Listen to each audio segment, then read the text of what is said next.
మేడ్చల్ జిల్లా బాచుపల్లిలోని నారాయణ మహిళా కాలేజీలో ఆకస్మిక తనిఖీలు చేసిన తెలంగాణ మహిళా కమిషనర్ చైర్మన్ నేరళ్ల శారద విద్యార్థులు సౌకర్యం సదుపాయాల గురించి విద్యార్థులచే అడిగి తెలుసుకుని కళాశాల పరిసరాలు బెడ్రూమ్ వాష్రూమ్లు పరిశీలించి వంటగదిని తనిఖీ చేసిన చైర్మన్ విద్యార్థులను వాష్రూమ్ సరిగా లేదని దుర్వాసనలు వస్తున్నాయని బెడ్రూమ్లో పరుపుల మీద పురుగులు తిరుగుతున్నాయని వంటగది అపరిశుభ్రంగా ఉందని భోజనంలో జిలపురుగులు వస్తున్నాయని 800 మంది విద్యార్థులు 5 ఫ్లోర్లు ఎక్కి దిగుతున్నారని లిఫ్ట్ సదుపాయం లేదని ఎవరికి ఆరోగ్యాలు సరిగా కూడా లేదని ఆమెతో విద్యార్థులు ఆవేదన వ్యక్తం చేశారు.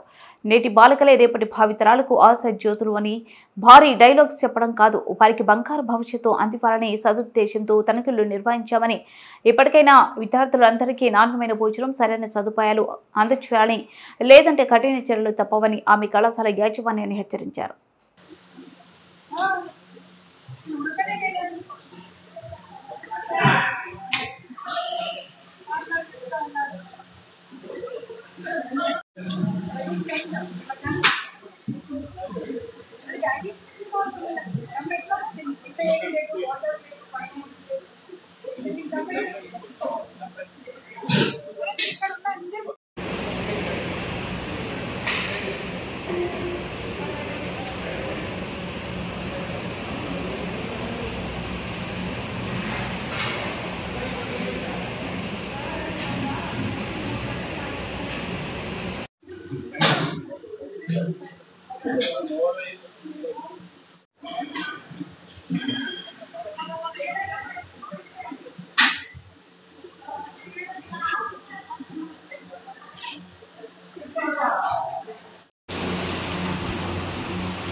Double 604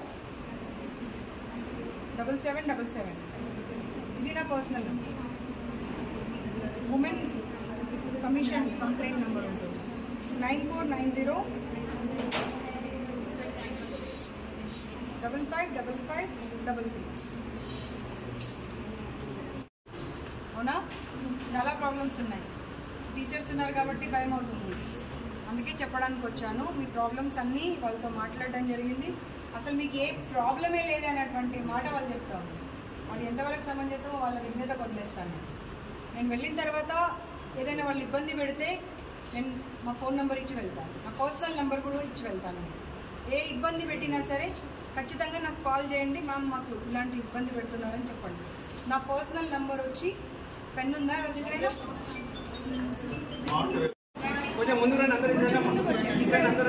అసలు ప్రాబ్లమ్స్ ఏం లేవని మీరు మాట్లాడడం సమంజసం కాదు. Being a lady, being a women, మనకు అలాంటి ఆడపిల్లలు ఉన్నారు, మన ఇళ్ళలో అలాంటి ఆడపిల్లలు ఉన్నారు. అండ్ మన కళ్ళ ముందు కనిపిస్తుంది బాత్రూమ్ పరిస్థితి ఏంటి, రూమ్స్ పరిస్థితి ఏంటి, అన్ని పరిస్థితులు కనిపిస్తూ ఉంటే ఏకకంఠంతో అందరూ ఎవరి రూమ్స్లలో వాళ్ళు ప్రాబ్లమ్స్ చెప్పారు. ఎవరి రూమ్స్లలో వాళ్ళు ఒకరు చెప్పింది ఇంకొకరికి తెలియదు, ఇంకొకరు చెప్పింది ఇంకొకరికి తెలియదు. ప్రతి రూమ్కి వెళ్ళాను నేను. ప్రతి రూమ్లో చెప్పిన ప్రాబ్లమ్స్ సేమ్ ప్రాబ్లమ్స్ ఉన్నాయి. మీరు అంటారు కదా అంటే లేదు అలాంటి ప్రాబ్లమ్సే లేవని. మ్యామ్ అంటారు అలాంటి ప్రాబ్లమ్సే లేవని. అలాంటి ప్రాబ్లమే లేకపోతే అందరు పిల్లలు అవే ప్రాబ్లమ్స్ ఎందుకు చెప్తారమ్మా? మీ ఫోన్ నెంబర్ తీసుకొని మీకు వినిపిస్తాను అవన్నీ చూడండి. అంతేగాని తప్పు ఉంది సరిదిద్దుకోవాలి అనే దిశగా ఆలోచించాలి కానీ అసలు ప్రాబ్లమే లేదు, అనవసరంగా చెప్తున్నారు, ఇష్యూ చేస్తున్నారు, కరెక్ట్ కాదమ్మా. ఆ బాత్రూమ్ మీరు రోజు వాడండి, వెళ్ళి రోజు అక్కడే స్నానం చేయండి. మీరు రోజు వాష్రూమ్కి అక్కడే వెళ్ళండి. లీకేజ్ ఉండే చూడండి రూమ్, ఆ రూమ్లో పెట్టండి ఈ మ్యామ్ని ఒక 6 నెలలు, అప్పుడు తెలుస్తుంది. వైస్ ప్రిన్సిపల్ అమ్మంటదంటే స్లమ్స్లలో నుండి వచ్చారు మీరు, ఇంతకన్నా మంచిగా కావాలా మీకు అంటదంట. ఏమ్మా 1,50,000 2 లక్షల రూపాయలు కడుతున్నారు వాళ్ళు, నువ్వేనా? రా ముందుకు రా, ముందుకు రమ్మా. వీళ్ళు స్లమ్స్లలో లాగా కనిపిస్తున్నారా మీకు? చెప్పకపోతే అందరు చెప్పారు, ఒక్కరు కాదు అందరు చెప్పారు అన్నమాట. నాకైతే మీ మీద పర్సనల్ గ్రడ్జ్ లేదు కదా, మీరు ఎవరో నాకు తెలియదు కదా. తెలియనప్పుడు నేను ఎందుకు చెప్తాను అన్నమాట? వాళ్ళు చెప్తేనే చెప్తాను కదా. ఎవరో ఒక్కరు చెప్తే పర్వాలేదు, అందరు అదే మాట చెప్పారు.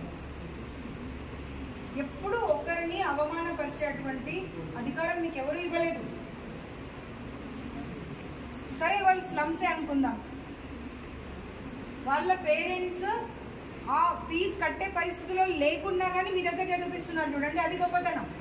దాన్ని అప్రిషియేట్ చేయాల్సింది. పోయి స్లమ్స్లో నుండి వచ్చారు మీరు అని మాట్లాడటం ఎంత కరెక్ట్? అది కేసు పెట్టవచ్చు మీ మీద, తెలుసా? వాళ్ళని ఆ రకంగా సంబోధించినందుకు. మీకు పంపిస్తారు, రికార్డింగ్ పంపిస్తాను. తర్వాత మా పరిస్థితి ఏంటి అని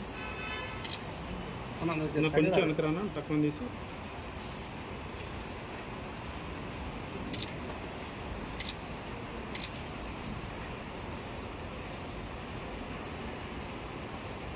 సంవత్సరం అన్ని ప్రాబ్లమ్స్ అండి.